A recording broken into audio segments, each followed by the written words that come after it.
مولوی صاحب ہمارے نبی کی بکریوں کے نام کیا ہیں؟ انہوں نے کہا بکریوں کو کوئی نام ہوتے ہیں؟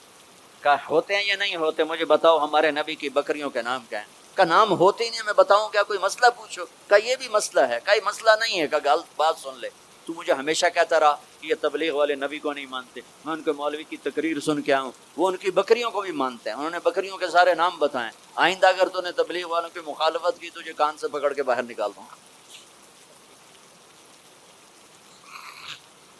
تو میرے رب نے تو اپنے محبوب کی بکریوں، میرے نبی غمگین ہوتے تھے تو کیا کرتے تھے؟ اگر ہمیں معلوم نہ ہو تو کوئی فرق پڑتا ہے؟ میرے نبی غمگین ہوتے تھے تو یوں بیٹھتے تھے، یہ کون یہاں ہوتی تھی، یہ آپ کے غم کی پٹ نشان۔ تھوڑی دیر کے بعد آپ اسی ہاتھ کو سر پہ پھیرتے اور پھر داڑھی پکڑ کے بیٹھ جاتے، یہ آپ کے غمگین ہونے کی نشان۔ جب آپ حیران ہوتے تھے تو ہر آدمی کا باڈی ریئیکشن ہوتا حیرانی پر، میرے نہیں جو حیران ہوتے تھے چہرے پر نہیں، ہاتھ کے اشارے سے، یہ آپ کے حیران ہونے کی علامت۔ جب آپ یوں کرتے تھے یہ حیران، جب آپ کسی کو بلاتے تھے تو ایسے کر کے نہیں بلاتے تھے، یوں کر کے بلاتے تھے، پورے ہاتھ کا اشارہ، انگلی اٹھانا عیب ہوتا ہے آپ ایسے۔ جب آپ غصے میں ہوتے تھے تو یہاں ایک رگ تھی، یہاں وین تھی ایک، یہ چونکہ آپ غصے کا اظہار تو کرتے نہیں تھے، پی جاتے تھے، پینے کے بعد باڈی ریئیکٹ کرتی تھی، تو یہ جگہ یہاں ایک وین تھی، وہ وین ایسے ایسے ایسے ایسے ایسے ایسے اس کی پلپیٹیشن بڑھ جاتی تھی، تو یہاں وہ ابھر کے پلپیٹیشن سے صحابہ کو اندازہ ہوتا تھا آج اللہ کے نبی غصے میں۔ جب آپ خوش ہوتے تھے تو چہرے پہ مسکراہٹ اور یہ جگہ پہلے سے زیادہ روشن ہو جاتی تھی، یہاں سے ایسے نور نکلتا تھا۔ جب آپ مسکراتے تھے تو پورے دانت نہیں کھلتے تھے، بس اگلے دانت کھلتے تھے، کبھی کبھی پورے دانت کھل جاتے تھے، اور جب آپ مسکراتے تھے آپ کے دانت اتنے سفید تھے کہ دانتوں سے نور نکلتا ہوا نظر آتا تھا، ایسے اندھیرے میں آپ کے دانت چمکتے نظر آتے، ایسی لائٹ نکلتی۔ یہ پہلے 4 دانتوں میں خلا تھا، جڑے ہوئے نہیں، اور ایسے گول سے، کوئی اوپر کوئی نیچے، ایسے نہیں، گولائی میں تھے، گولائی۔ اور جب آپ کسی سے ناراض ہوتے تھے تو ناراضگی کا اظہار کیسے ہوتا تھا کہ بھائی میں ناراض ہوں، وہ سبحان اللہ، کیا میں قربان جاؤں یا رسول۔ اب ذرا دیکھو میرے نبی کی ناراضگی کیا ہے، اس طرف سے ابو ہریرہ آ رہے ہیں اور آپ ان سے ناراض ہیں، اور ان کو اب ریئلائز بھی کرانا چاہتا ہے میں تم سے ناراض ہوں، تو جب یوں دیکھتے نا ابو ہریرہ آ رہا ہے تو آپ یوں ہو جاتے، آپ حضرت انس پہ ناراض ہیں، وہ ادھر سے آ رہے ہیں، آپ ان کو یوں دیکھتے تو آپ یوں ہو جاتے، بس اتنا میرے نبی کا غصہ تھا، اتنی ناراضگی تھی، سبحان اللہ۔ آپ اتنے عالی اخلاق تھے، انسان کو عزت دینا نبی سے سیکھو۔ جب آپ کو کوئی بلاتا تھا، میں یہ بیٹھا ہوں، مجھے ادھر سے مولانا صاحب ظہیر مولوی ظہیر صاحب مجھے بلائیں گے تو میں اتنا ہی کروں گا، لیکن جب میرے نبی کو کوئی ادھر سے بولا تھا یا رسول اللہ، تو اب یوں نہیں کرتا، اب یوں کرتا، فل ٹرن ہوتے تھے، فل، اور سینہ اور چہرہ اس کو دیتے تھے۔ ادھر سے کوئی بلاتا اتنا نہیں کرتے، پورا یوں کرتا، فیس ٹو فیس۔ تو یہ موبائل نے اخلاق برباد کر دی، موبائل ہاتھ میں اور بات سن رہا ہے، ہاں بولو سن رہا ہوں، کیا کر رہا ہوں، یہ بد اخلاقی ہے، یہ عزت نفس۔ اور خاص طور پر جو آج کل کی مائیں ہیں اپنے بچوں کو ذبح کر رہی ہیں، تو پتہ نہیں کیا کچھ دیکھ رہے ہوتے ہیں، بچہ چھوٹا پیار چاہتا ہے، لاڈ چاہتا ہے، یہ اس کو لاڈ دینے کی بجائے ادھر لگی ہوئی ہے۔ توجہ فرمائیں، عربی کا لفظ ہے وجہ، چہرے کو کہتے ہیں وجہ، اور تا اوپر لگا کر ہے کہ یہ بوتھا شریف میری طرف کرو، یہ منہ میری طرف کرو، توجہ فرمائیں کہ مجھ سے بات کرنے تو میری آنکھوں میں آنکھیں ڈال کے بات کرو۔ تو میرے نبی کی یہ سنت تھی کہ آپ ہمیشہ، کوئی ادھر سے آ کر کہتا جی آپ سے بات کریں تو آپ یوں بولیں، جب تک وہ بولتا رہتا آپ ایسے بولیں، کبھی نہیں کہا بھائی ذرا سمرائز کرو، کوئی ادھر سے بلاتا تو آپ یوں، جب تک وہ بولتا رہتا آپ سے۔ جب آپ مجلس میں تشریف فرما ہوتے تو آپ کی ایک باڈی ایک باڈی ایکشن تھا. وہ کیا تھا؟ یہ ہاتھ، یہ انگوٹھا، لیفٹ سائڈ انگوٹھا، رائٹ سائڈ ہاتھ، آپ اس کو یوں ٹکراتے تھے. یہاں ہاتھ آپ بات فرما رہے ہیں اور یوں کیے جا رہے ہیں، یہ بغیر ارادے کے. جو باڈی ایک حرکت ہوتی ہے، ہر انسان میں کوئی نہ کوئی ایسی ہوتی ہے، تو یہ آپ کی حرکت مبارک تھی. روشن چہرہ، واسع الجبین، کشادہ. ایک وہ بدو عورت نے آپ کا حلیہ بیان کیا کہ رأیت رجلا ظاہر الوضاء ابلج الوجه حسن الخلق لم تعبه ثجلا ولم تزر به سعلا وسيم قسيم في عينيه دعج في أشفاره وطف في صوته سهل في لحيته كثافة في عنقه سطى أزج أقرا أكهل أحور ان تکلم علاه البہا وان سکت علاه الوقار.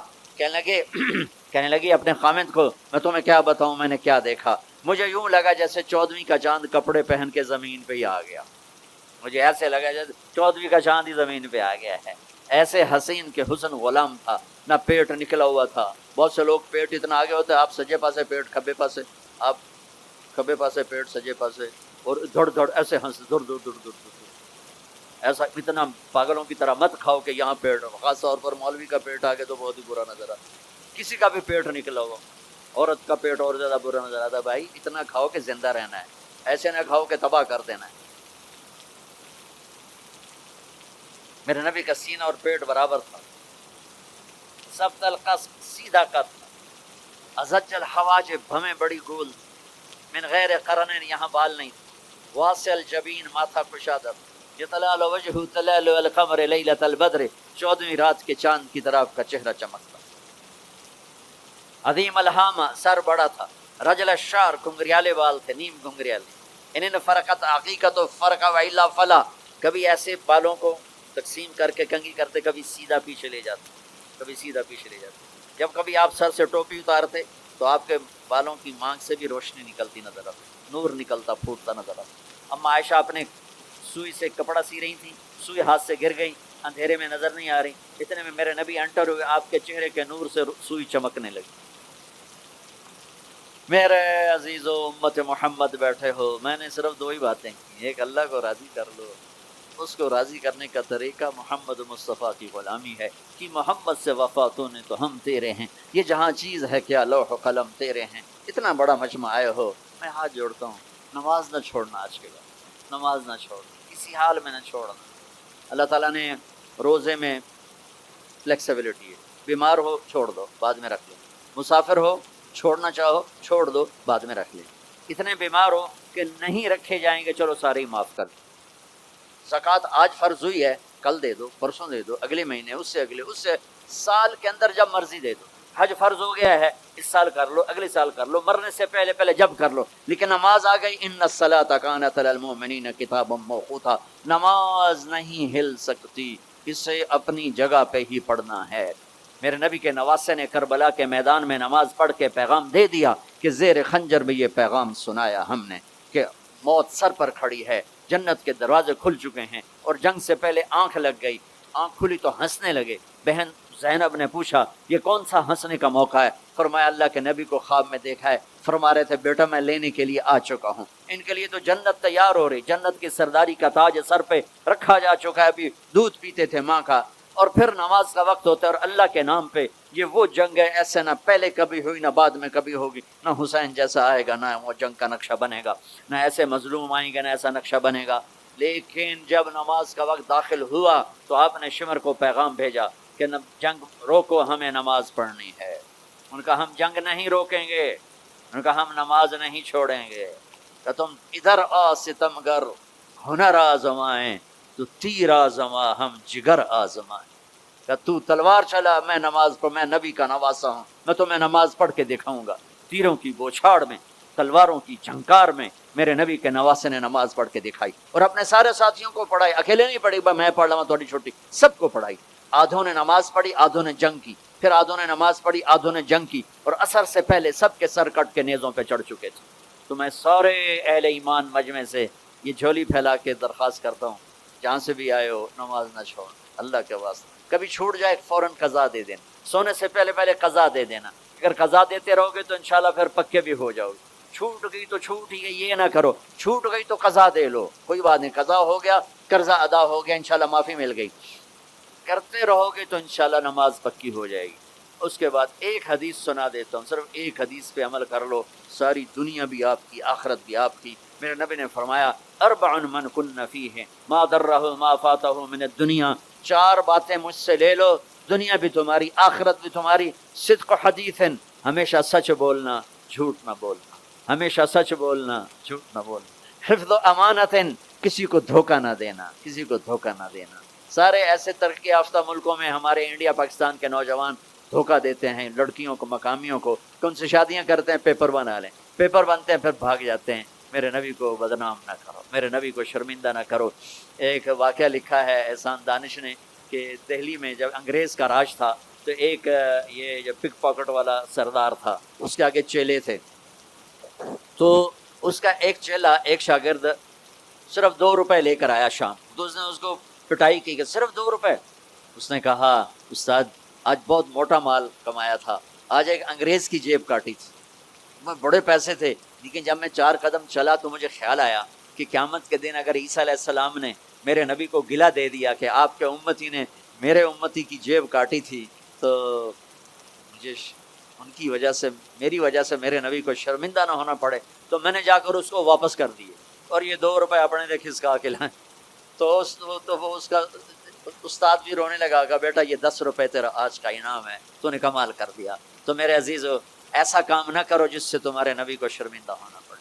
یہاں رہتے ہو صحیح طریقے سے پیپر بناؤ، غلط طریقے سے پیپر مت بناؤ، ٹیکس چوری مت کرو، ٹیکس کی چوری کے لیے ہیلے بہانے جھوٹ مت کرو، مت کرو۔ مسلمان سچ بولتا ہے، جھوٹ نہیں بولتا، مسلمان دھوکہ نہیں دیتا، دیانتداری سے کام کرتا ہے۔ 4 ٹکے بچا کر کیا کر لو گے؟ جھوٹ تمہارے چہرے کی لعنت بن جائے گا، قیامت کے دن کی سیاہی بن جائے گا۔ اور میرے نبی نے فرمایا جو دھوکہ دیتا ہے وہ میری امت سے خارج ہو جائے، من غش فلیس منا، جو نماز نہیں پڑھتا میری امت سے خارج ہو گیا، یہ نہیں کہا۔ جو روزہ نہیں رکھتا میری امت سے نکل گیا، یہ نہیں کہا۔ جو دھوکہ دیتا ہے میری امت میں سے نکل گیا، میری امت میں سے نہیں ہے۔ تو یہاں رہنا ہے تو سچائی کے ساتھ رہو، دیانتداری کے ساتھ رہو، شادیاں کی ہیں تو پھر نبھاؤ، پھر اس سے نبھاؤ، پہ فراڈ نہ کرو۔ ایک دن آنے والا ہے تمہیں اللہ کے سامنے کھڑے ہونا ہے، تمہارے دھوکے فراڈ سارے کھول کے اللہ تعالیٰ الگ دکھا دے گا، اور اس دن شرمندگی ایسی ہوگی کہ کہیں چھپنے کی جگہ بھی نہیں ملے گی۔ تو اللہ کے واسطے ایسے مسلمان بنو کہ تمہارے ذریعے سے تمہارا اسلام چمکے، روشن ہو، یہاں کی حکومت تمہاری تعریف کرے۔ یہاں کی حکومت تمہیں کتنی مذہبی آزادی دے رکھی، کتنی آسانیاں دے رکھی ہیں، تو ان کے ساتھ چیٹنگ مت کرو، ان کو دھوکہ مت دو، ان کے ساتھ فراڈ مت کرو، ان کا ٹیکس نہ چوراؤ، ان کو پورا ٹیکس دو، جتنا وہ تمہارا بنتا ہے سارا دو، اللہ تمہیں اپنے، یہ تمہارا صدقہ بنے گا۔ زکوٰۃ تو مسلمان کو دی جاتی ہے، یہاں تمہیں نظر نہیں آتا، اپنے پاکستان میں، انڈیا میں زکوٰۃ بھیجو، لیکن صدقات ان کالوں کو دو جو غربت کے مارے تمہارے گھروں میں کام کرتے ہیں، تمہارے پاس کام کرتے ہیں، ان کو صدقات دو، نفلی صدقات، ان کو جتنا دے سکتے ہو دو، یہ تمہارے ہمدرد بنیں گے، تم سے محبت کریں گے، تم سے تمہارے قریب آئیں گے، تمہارے احسان مند ہوں گے۔ مسلمان بخیل نہیں ہوتا، مسلمان سخی ہوتا ہے۔ تم ایسے جوڑ کے کیا کرو گے؟ قبر میں کتنے لے کے جاؤ؟ تو میرے نبی نے فرمایا ایک سچ بولو، ایک دھوکہ نہ دو۔ تیسرا فرمایا اخلاق اچھے کرو، حسن و خلیقت، اپنے اخلاق اچھے کرو۔ اور چوتھا فرمایا عفت فی طعمت، رزق حلال کمانا، حرام نہ کمانا۔ یہاں آ کے شراب کی دکان نہ کھول بیٹھنا کہ پیسے زیادہ بنتے ہیں، آگ لگا دو اس کمائی کو جس پہ تمہارا اللہ ناراض ہو اور اللہ کا رسول ناراض ہو۔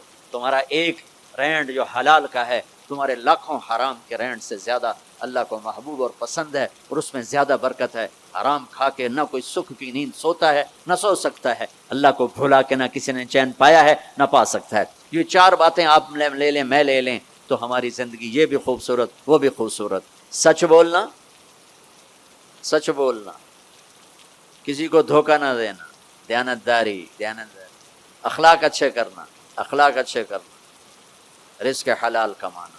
حضرت سعد بن معاذ بیٹھے تھے، ہمارے نبی کی نظر پڑی ان کے ہاتھوں پر، ہاتھ بڑے سخت تھے۔ آپ نے کہا تیرے ہاتھ کیوں سخت ہیں؟ کہا جی بچوں کے لیے روٹی کماتا ہوں تو ہاتھ سخت ہو گئے۔